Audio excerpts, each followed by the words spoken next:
Hello everyone, welcome back to my new mini vlog. আজি মই উপস্থিত আছো আমাৰ গাঁৱৰ অৰ্থাৎ বৰাহী নগাঁও হেলকাটোপৰ ফিল্ডত অনুষ্ঠিত হোৱা চৰক মেলাত আৰু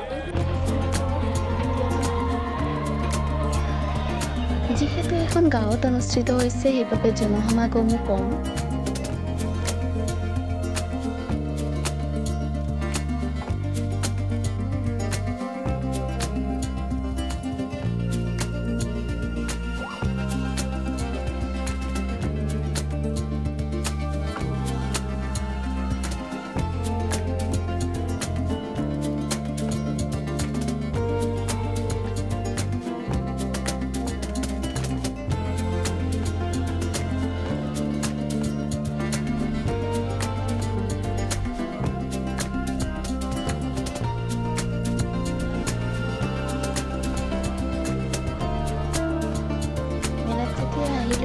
কিবা এটা কিনিলো আৰু চলিছে এতিয়া ৰঙালী বিহুৰ বতৰ সেইবাবে কিবা আনিলো কাপোৰটো